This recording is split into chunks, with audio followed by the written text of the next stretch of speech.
जैसे जैसे बंगाल में पंचायत चुनाव की तारीख नजदीक आ रही है, बंगाल का राजनीति पारा चढ़ता जा रहा है। इस बीच लोकसभा चुनाव की धीरे धीरे शुरुआत भी हो चुकी है।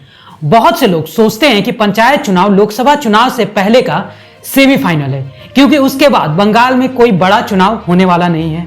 लोकसभा चुनाव का बिगुल पहले ही अमित शाह ने सिउड़ी में सभा करके फूंक दिया था। उस दौरान अमित शाह ने बंगाल भाजपा के लिए 35 सीटों का टारगेट फिक्स किया था, लेकिन बंगाल विधानसभा में नेता विपक्ष शुभेंदु अधिकारी ने इस लक्ष्य को और बढ़ा दिया है।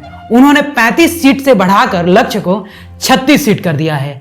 बंगाल में 42 लोकसभा की सीटें हैं। 2019 में लोकसभा चुनाव से पहले तृणमूल कांग्रेस नेताओं को 42 में से 42 सीटें जीतने की बात करते हुए सुना गया था, लेकिन बीजेपी शिविर ने मोदी मैजिक के सहारे बंगाल की 18 सीटें फतह कर ली थी।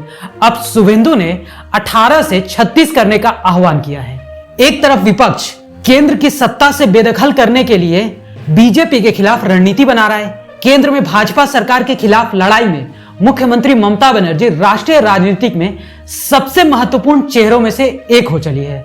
बंगाल की सत्ताधारी खेमा कह रहा है कि पंचायत सेमीफाइनल है और फाइनल अगला साल लोकसभा चुनाव होगा, लेकिन नेता विपक्ष इसे सेमीफाइनल ना बोलकर क्वार्टर फाइनल बोल रहे हैं, क्योंकि पंचायत चुनाव के बाद लोकसभा चुनाव और फिर 2026 में विधानसभा का चुनाव होना है। इस हिसाब से लोकसभा का चुनाव सेमीफाइनल और 2026 विधानसभा का चुनाव फाइनल है। ध्यान दें कि बंगाल में अगला विधानसभा चुनाव 2026 में होना है। बीजेपी पूरे जोर शोर से प्रचार अभियान में जुड़ी हुई है। अब केंद्रीय नेता ज्यादा भरोसा बंगाल नेतृत्व पर कर रहे हैं। वहीं टीएमसी अपनी योजनाओं के सहारे 2026 का विधानसभा चुनाव जीतने का लक्ष्य रखी हुई है। वे लोग कह रहे हैं, हमने ग्राम में सभी सेवाएं उपलब्ध कराई हैं।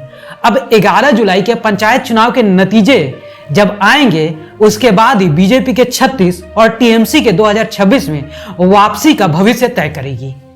ब्यूरो रिपोर्ट, सूत्रकार समाचार। हमारा ये वीडियो अच्छा लगा तो इसे लाइक करें, शेयर करें और हाँ, सब्सक्राइब करना ना भूलें।